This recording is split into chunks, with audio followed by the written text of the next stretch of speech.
Hello guys, magandang araw. Tara, recess na. Kabataan, si Jesus ang kalakasan. Kabataan, si Jesus paglilingkuran.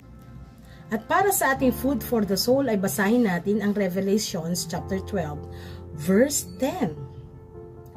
And I heard a loud voice saying in heaven, Now is come salvation and strength, and the kingdom of our God, and the power of his Christ. For the accuser of our brethren is cast down, which accused them before our God day and night. Accuser. Sa present generation ngayon, we live in an age where the norm is that people are quick to accuse and bring any kind of lawsuit against any person they feel they can get money from. Experience nyo na ba yan? Ang maakusahan. Napakabilis nating mahusga. Napakabilis nating mahusgahan. Lalo na sa iba't ibang pamamaraan. At number 1 ay ang social media.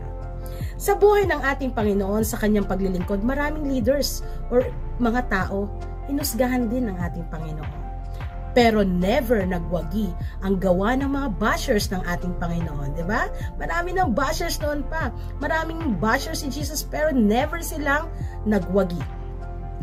For He is powerful. Sa tunay na kalagayan ng tao, marami tayong nakakasalamuhan na talagang tila hindi nakikita ang maganda sa kanilang kapwa.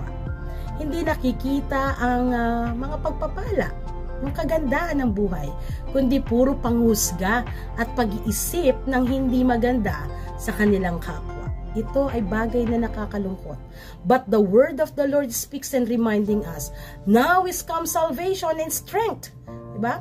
And the kingdom of our God and the power of His Christ. For the accuser, dumating na ang pagliligtas. Dumating na ang pagliligtas ng Diyos bilang haring makapangyarihan. Hindi tayo hiwalay sa mga nakakagawa ng hindi maganda sa ating kapwa. Maaring tayo rin, may nasabi tayong hindi maganda sa ating kapwa. Tayo rin ay nakagawa ng hindi ayon sa Panginoon.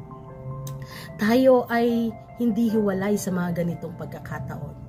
Hindi tayo excuse, hindi tayo exempted, no? Lahat tayo ay guilty sa bagay na ito. Lahat tayo ay nagiging accuser, kaya ang panawagan sa atin ngayon is ask God for forgiveness. Tayo mismo mula sa ating puso. Ask God for forgiveness for certain sins. Ask God for forgiveness and pray.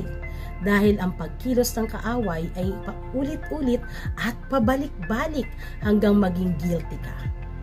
Talagang dudurugin ng kaaway ang iyong puso hanggang mapalayo tayo sa Panginoon at makita natin ay ang mga hindi magagandang bagay sa ating kapaligiran. Kaya naman, ang worst kapag nagsalita tayo laban sa ating Diyos na may pangako ng kapatawaran, kaya maging maingat tayo, diba? Maging maingat tayo to protect. Remember our advocate who represents you and speaks on your behalf, and that is Jesus. With the power of the Holy Spirit, our advocate is the power of the Holy Spirit who has given us the power over the accuser. Tutulungan tayo ng banal na Espiritu na gawin ang mabuti. Tutulungan tayo ng banal na Espiritu upang sabihin kung ano ang pagpapala sa ating kapwa. Kaya young people, stand on God's word and win your case at all times according to the word of God, according to the will of God. Let's pray.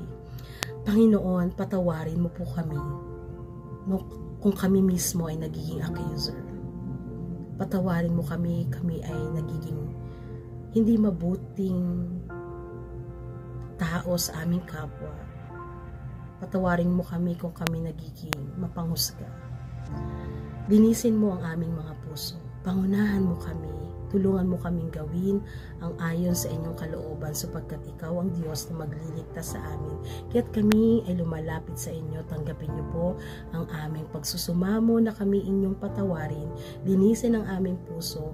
Kami ay baguhin mo at makita namin ang iyong napakagandang plano para sa amin upang kami ay maging pagpapala sa iba, sa isip, sa salita at sa gawa kami ay maging pagpapala. Kaya't pagpalain niyo po ang mga kabataang ito sa kanilang pagsusumikap, sa kanilang pagtsatsaga, sa kanilang pagpapatuloy sa pag-aaral, paglilingkod, at patuloy na pagsunod sa inyo. Sila na mga kabataang patuloy na nag-i-struggle. Pagpalain niyo po sila, tulungan, palakasin ang kanilang pananampalataya, at yakapin sila, Panginoon. At sa mga pangailangan ng mga kabataang ito ay ikaw nga po nawa, O Diyos, ang tumugon sa kanilang mga panalangin. Kami ay umaasa sa inyong pagkilos, sa inyong biyaya, sa inyong pagpapala, at kami, O Diyos, ay patuloy na magtiwala na ikaw ang Diyos na aming tagapagligtas at kami ay maging mabuting tagasunod mo, maging mabuting mananampalataya, hindi lamang sa mga tao na gusto namin bigyan ng kabutihan, kundi sa lahat ng tao, sapagkat no one is worthy. Walang sino man ang karapat-dapat, pero kami na hindi karapat-dapat ay tinanggap mo, at nawa ito ay maging malaking huwaran para sa amin at inspirasyon upang magawa namin kung ano ang nais mo. Kaya sa iyo, O Diyos, kami nagsusumamo, dinggin ang aming mga panalangin at pagpalain ng mga kabataang ito sa bawat oras, bawat araw ng kanilang buhay. Ito po ang aming panalangin sa tanging pangalan lamang ni Jesus. Amen. Amen. Young people, nawa ay naging blessing sa inyo ang devotion natin ngayon at sama-sama tayo tuwing Friday na hapon na mag-recess. God bless everyone.